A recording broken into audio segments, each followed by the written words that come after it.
Magandang araw sa inyong lahat. Narito na si Calendar TV para magatid muli ng isang panibagong latest update sa pambato ng Philippines na si Michelle Lee.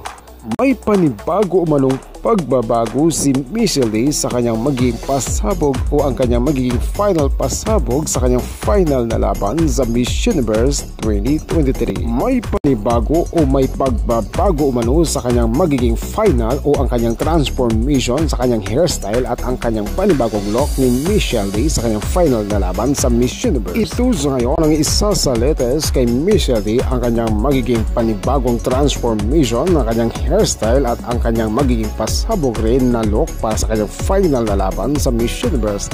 Maraming salamat. Yan po ang ating latest update sa pambato ng Philippines sa si Michelle Lee sa kanyang final na laban sa Miss Universe 2023. Ako naman si Calendar TV.